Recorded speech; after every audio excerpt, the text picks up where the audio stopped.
What about personal boundaries? Just a hole in the floor, very hot and humid. VPN, download, install, download. I wanted to leave.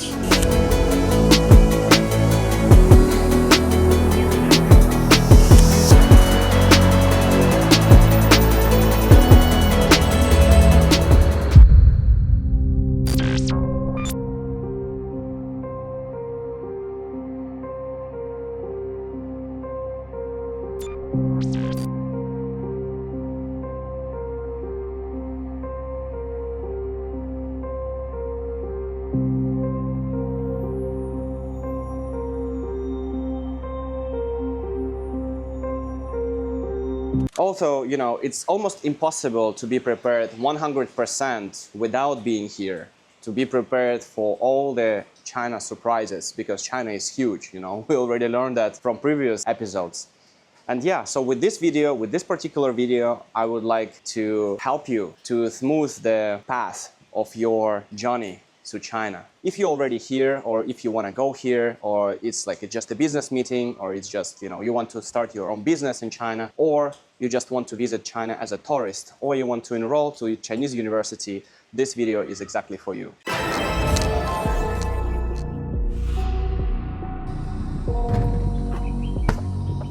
Yeah, guys.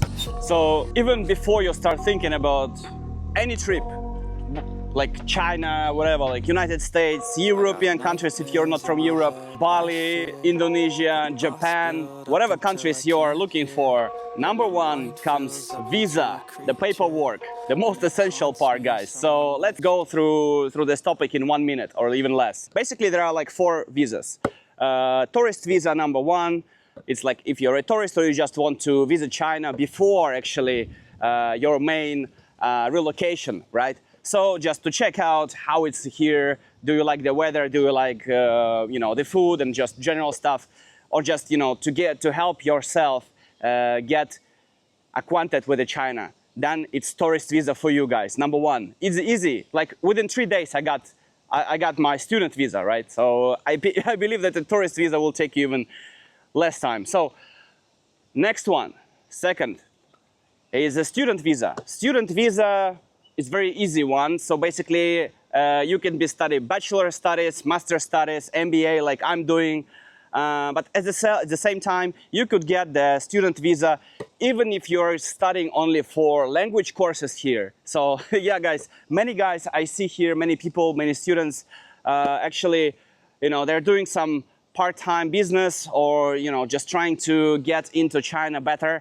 And they do study language here at this campus, actually, where I'm standing right now, and it's student visa, right? So even if you come here for language courses, you could get a student visa for 1 year or 2 years, and then you can, you know, prolong it as long as you study here, right? But at the same time, if you get the student visa, you need to do the health checkup every year. And even before you get to China, you need to do a health checkup in your country. And then once you're in China, you also obliged to do a health checkup at the local doctor's appointment and at police station to do the proper registration, right? So because you need to have an address here in China. So this is about the student visa. Then another type of visa is the work visa. So it's pretty good one compared to entrepreneurship visa when you actually need to go to another country every 3 months. So you need to step out of, you know, of China, of mainland China, every 3 months. It's pretty inconvenient in some cases, but if you live like somewhere close to Hong Kong or Macau, it makes things easier because you could go like there, like for 1 day trip, shopping, or, you know, just for a weekend, and then come back, and then basically your visa starts working again for another 3 months. Yeah, so this is entrepreneur visa. But working visa, guys, is much easier than you could get in Europe. So because many people who are working here and who are studying here and who, you know, do the business here, they are here on working visa. So basically, ask your friend to give you the working visa, because the working visa is much easier to get than entrepreneur's visa or student visa. If you don't want to study, you know, at university, and you would go like directly into the work life and do the business with your friends, right?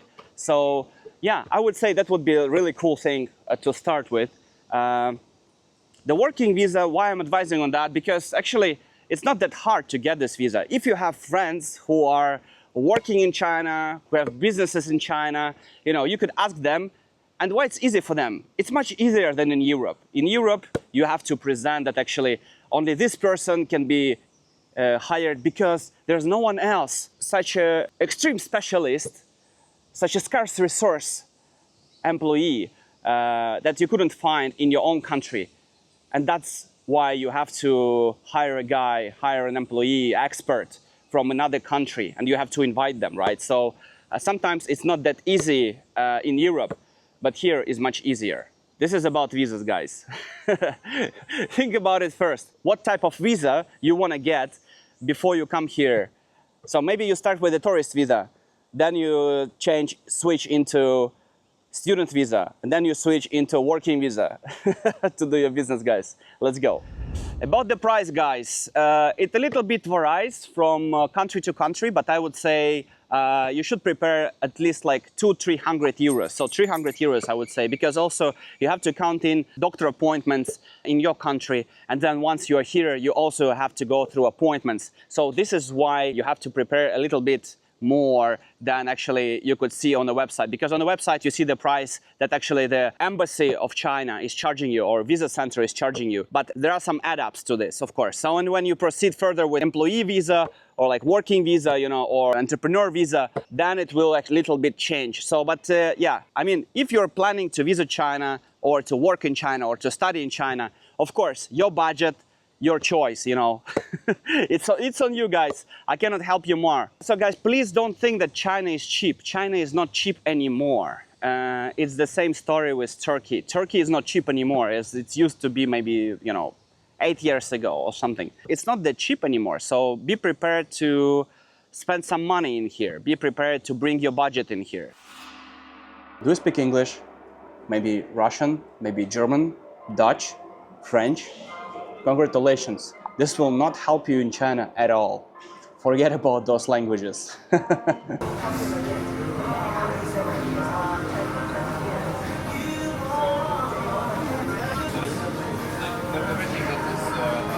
Actually, I want to share with you my honest feeling and how I've been doing here for the past 3 months.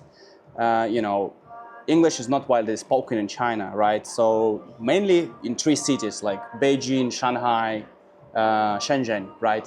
And Hong Kong or Macau. But those are like not the mainland China. This is like totally sort of partly independent places with its own currency and so on. So, right.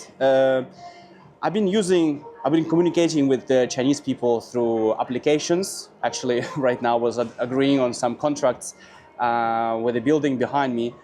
And actually, yeah, so we used WeChat and we used translation within the WeChat.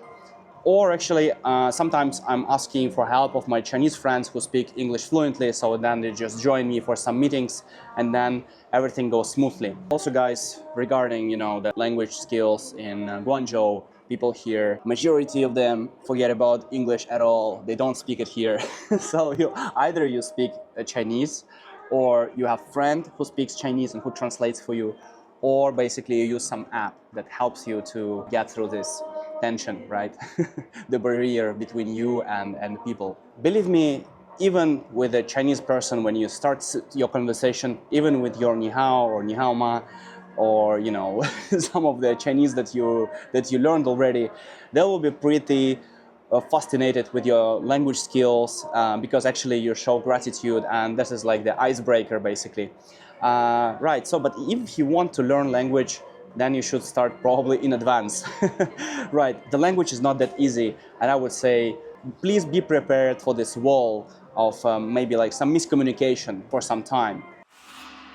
Even before you start thinking about your flight time to China, you need to keep in mind one very important thing in our interconnected digitalized world, right? So many applications that you are using in your own country will be not really available to you in China, or maybe you will not even able to download them in China. So please keep it in mind before actually you plan your trip here, even before you buy your plane tickets, right? So number one is actually extremely important here.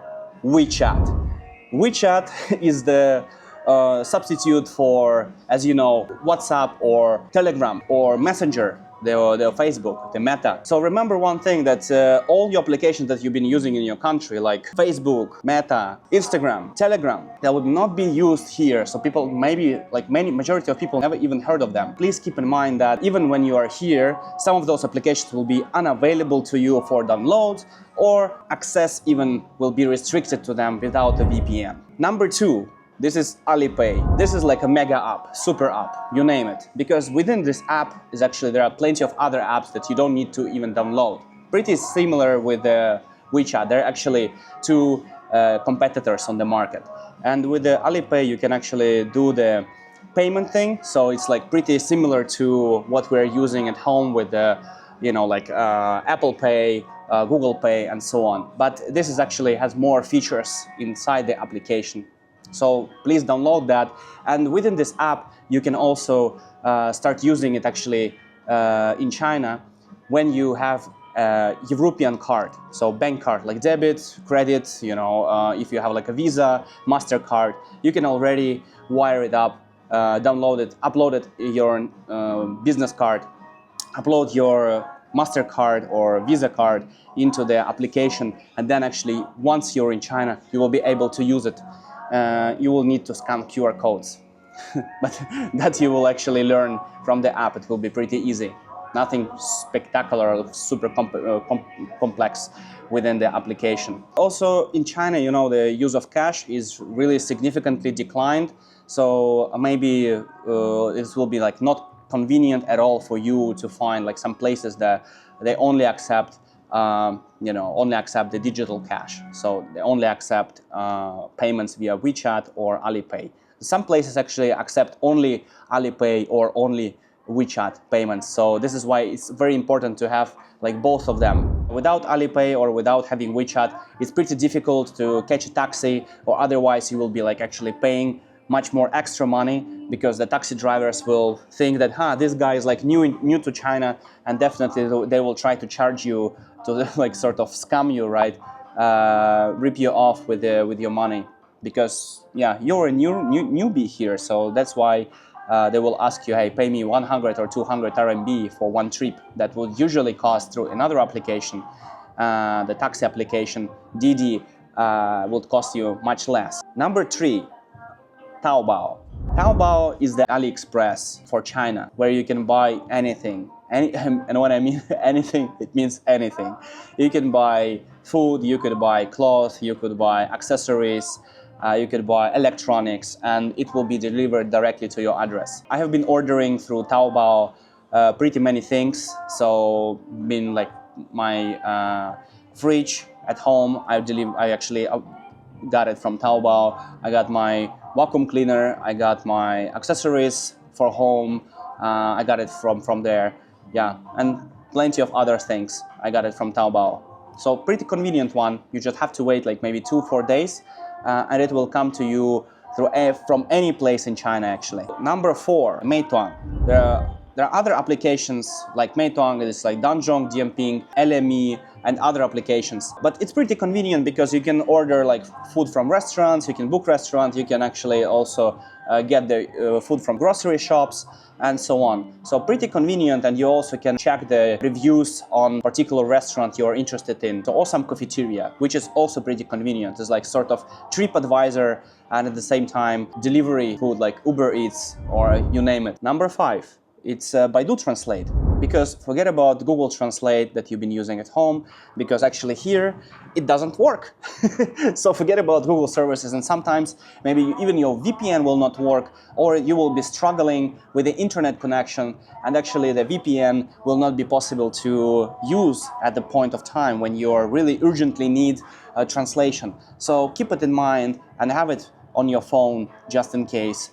You will really, but believe me, if you're in Guangzhou, you will really need it many times. Number 6, Baidu Maps. So again, you know, Google Maps or Apple Maps or whatever maps are not accurate here. They haven't been updated since very long time. So Baidu Maps is number one here, what you can use in order to navigate yourself among those jungles in the cities. So yeah, please keep it also in mind that this app is very important to you if you want to get smoothly from point A to point B. Number 7, guys. So please keep in mind, if you want to get smoothly from point A to point B, you need to download the taxi app, which is like Uber or another one. It will not work here, so it will be a Didi app.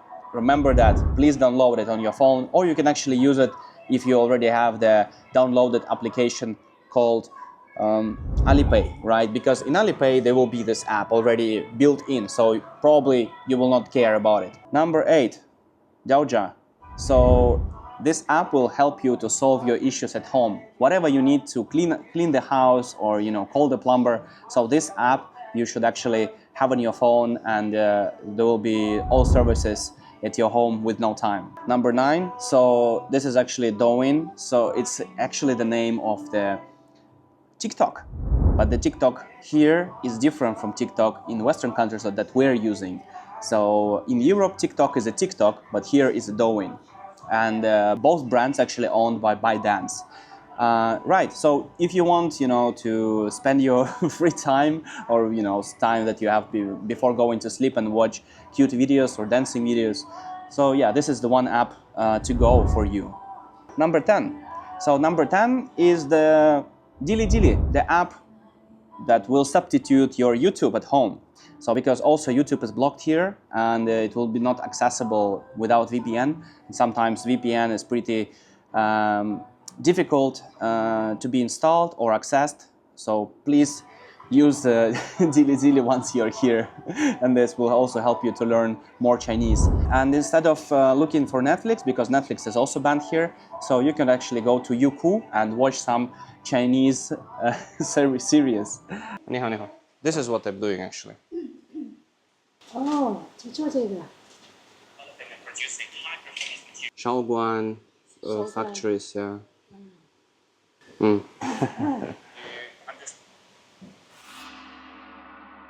Yeah, guys, as I already repeated many times, forget about your home applications. But of course, I mean, you always want to have the opportunity to stay connected with your loved ones in your home country. And once you're in China, there might be some problems with accessing your apps, right? Like Facebook or WhatsApp or Telegram. So in order not to be restricted with that, so follow several steps. Please download as many VPNs as possible to your laptop or phone. Some free versions, have them installed to your laptop or mobile phones that you have already, or your iPad. So, and that will actually help you, because many of those VPNs are actually constantly blocking within the China, and you don't want to be ending up with only 2 or 3 VPNs that you have been using at home, and they will be blocked here, right? So I was trying to use, let's say, NordVPN, or I used also some free versions, and all of them actually, they were blocked here. So it's better option to have several of those, so then you can actually cross them out if they don't work, and pay for those that actually will work. And once you're here, you will also can ask guys who live here to help you out and give you the real names of several VPNs that you can install here and use them here. Even your home applications, or they say that, hey, we don't need VPN to access them, right? So as I'm coming from Finland and I have like Finnish banking apps, but hey, guys, I cannot access some of my banking apps back in Finland without using VPN. And some of them I cannot actually access with VPN on. So it's pretty kind of difficult for me to have, to access everyday tasks. So it's really actually makes it difficult sometimes to pay my bills, because I actually have to pay bills here in China and also in Finland. And that actually takes some time, because some web pages of the insurance companies or web apps of local banks in Finland, in Europe, they're actually not working or not responding, or it takes much longer time to load the website, to access them and actually make a transaction. Yeah, it will ask you several times, are you a real person? Or hey, please switch off the VPN, or it will be like connection lost. So variety of reasons, yeah, and please, sometimes some simple tasks back at home, they will really take some of your time here, but you have to adjust them and you have to understand how it works for you.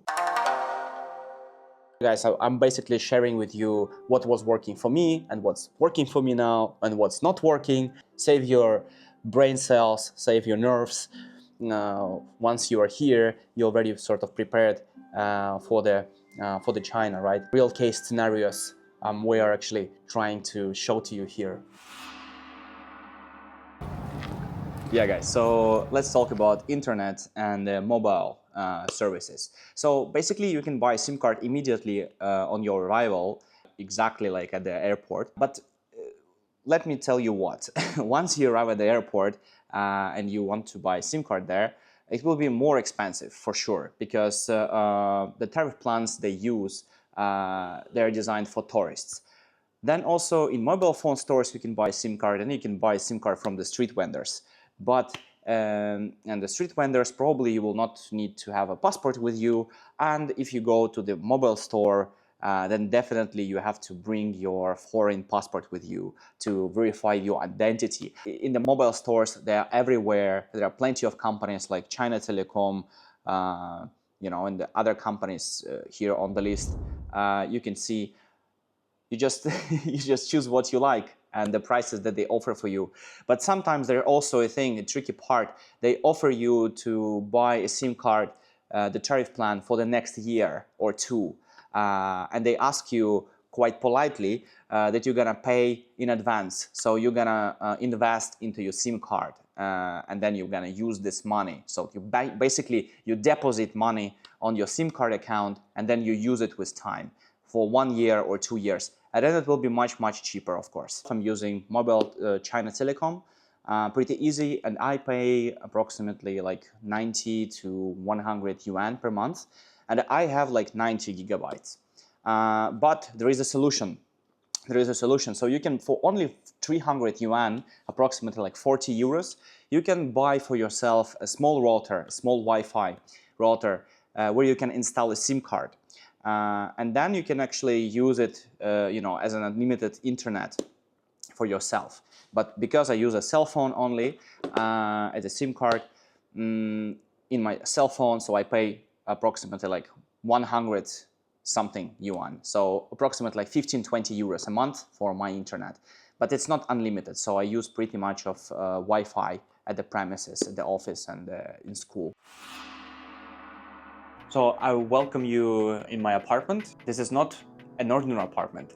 This is a hotel-based room, actually at the premises of university, and I'm gonna share with you some piece of my private life. Bathroom, 2 beds, just simple toilet, nothing luxurious.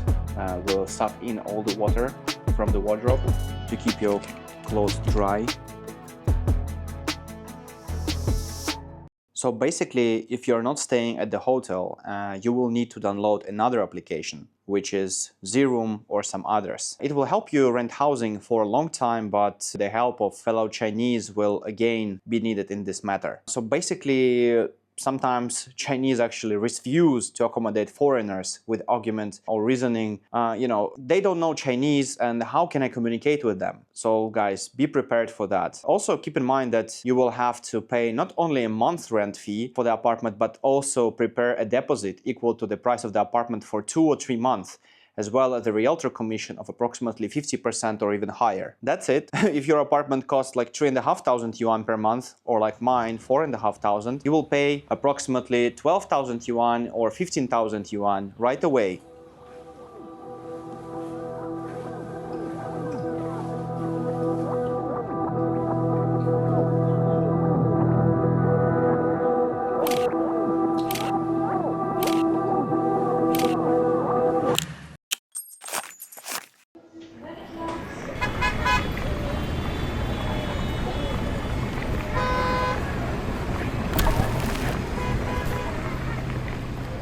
Guys, very important part, business. So regarding the business part, I give you one advice in this video.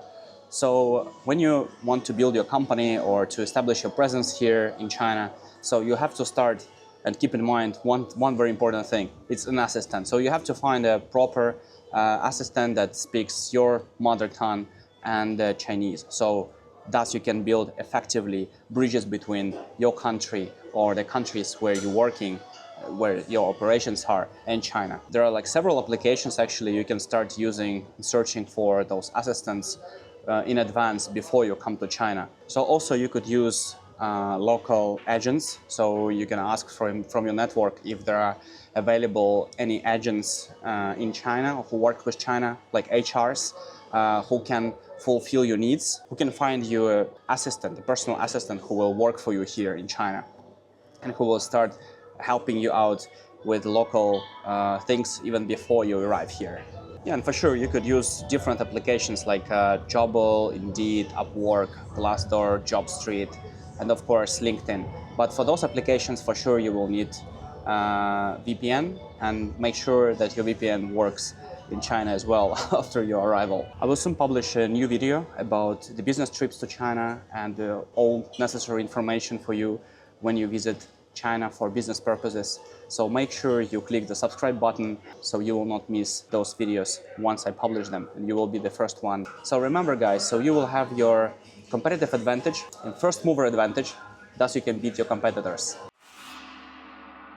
When moving, it's actually very important to remember that China, both in terms of culture and traditions, is very far away from European countries or what we are used to in Europe. And after 3 months of life in here, I realized that there are many disadvantages that are not usually discussed. So let's go through several pros and cons in China. Number one, it's very loud in China. It's in all public places, the music is so loud, in shopping malls, in restaurants, and people are practically screaming while talking. So second one, Chinese people are very pragmatic people. If they don't see the benefit of being with you, they will likely ride off into the sunset. At the same time, they're very open.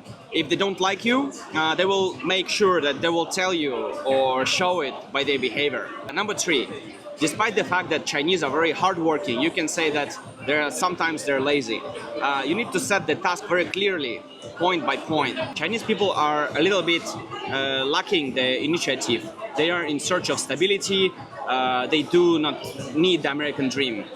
They strive to work in a large company in one position for many, many years. So southern China is very hot and humid, so please pay attention to the climate here, right? So you need to install some special equipment in your apartment that will help to decrease the level of humidity in the air.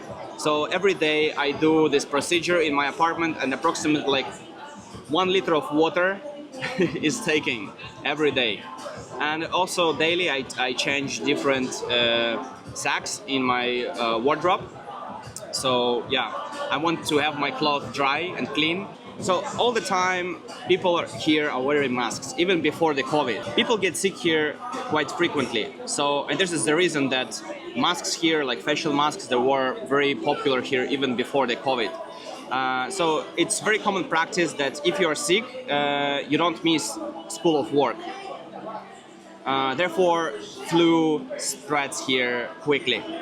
So pay attention and please wear masks also in public, or if you're in the office or in school, so nobody will look at you that you're a weirdo or something. So if you have a low immunity system, or so it decreased the immunity system, it's your health, and you decide how to deal with it. Another drawback is there are like many people, so it means that there are queues, long one, everywhere. And you have to book places if you want to visit something. What about personal boundaries? The Chinese can smoke in the hotel lobby, in the elevator, in the office, like pretty in like we have done in Europe maybe 10 or 20 years ago. And you know, burping doesn't consider to be embarrassment or something. When you drink Coke and you burp, nobody will actually mention it or pay attention or ask you why you have done it or give you an eyesight. So it's okay also to litter here too. Like when, for instance, people are eating, they're like throwing the garbage under the table, or like leaving a lot of garbage on the table, while we are in Europe place all the garbage or like everything that we have not eaten into the plate and hand peacefully to the to the service worker. It's also quite acceptable to ask different questions that is tactless by European standards. For instance, people can directly tell you, hey, you're fat. Or, actually you're old, wow. Well, what happened to your face? It's so red, or something like this, you know. But they don't do it on purpose, or they don't do it like to harass you, or, you know, tell you that you look like shit. But they just, it is how it is, you know. It's just their honest opinion about you. And of course, one topic that we cannot miss today, it's let's talk about toilets, guys. Even in shopping malls, in luxurious shopping malls, there are pretty often toilets are just a hole in the floor. And in small hotels and some apartments, there are no shower.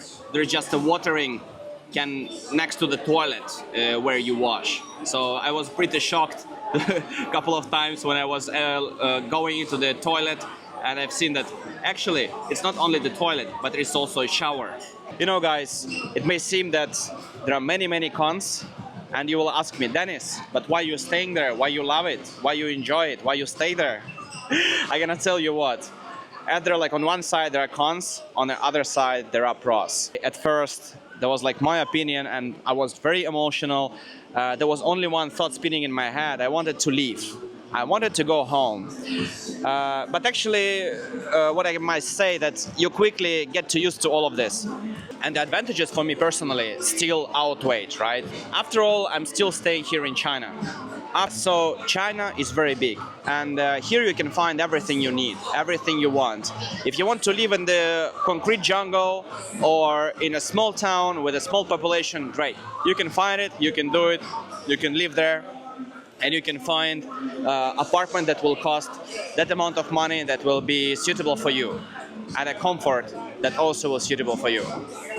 For instance, I live here in Guangzhou. I pay 4,500 yuan for a very small room with a bathroom. My friend pays 3,500 in the city next to Guangzhou, which is about 70 kilometers from here. And he has over 80 square meters in the brand new apartment. So you see, there are like different types of apartment for any wallet, for any price you want. Basically, if you have money and status, the service will be at a very high level, at the top one. People will communicate with you very politely, respectfully. So depends on your budget, yeah? Money talks, bullshit walks.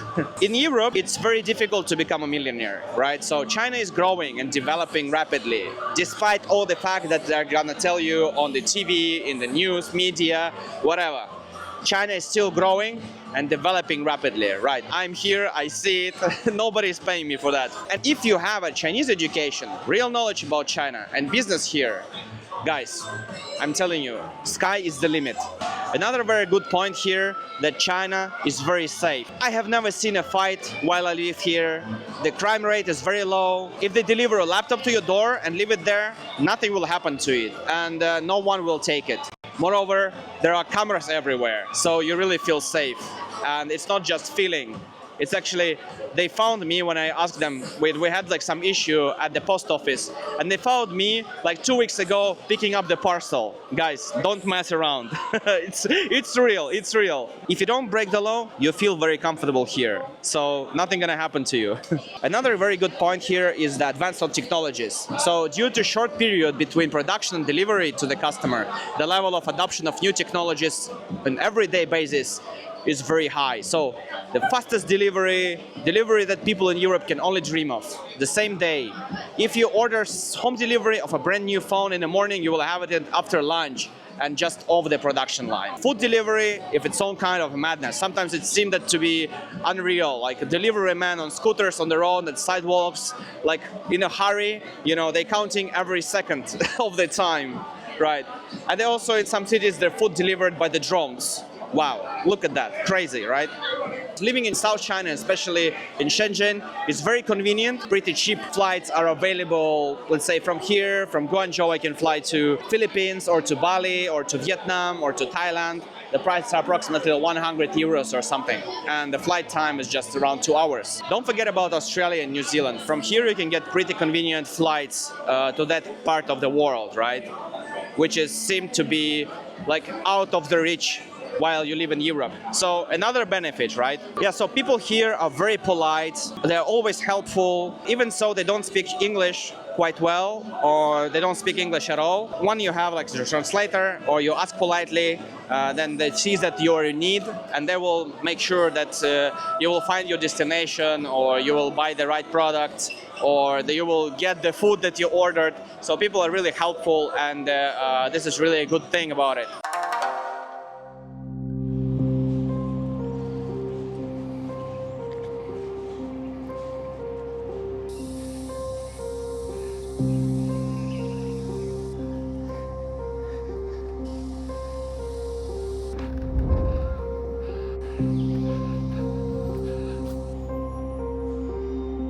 Also, please remember, guys, that I'm not imposing anything or trying to convince you that something is good or something bad is here. Everything that I'm doing, I'm just showing you my honest opinion, sharing with you my experience, sharing with you my emotions, and honestly, how it's happened with me here in China. As a different individual, you will have different experience, you have different expectations, and for sure, you will live different life here. I truly love this country, and I enjoy living in China, as I'm here already for several months.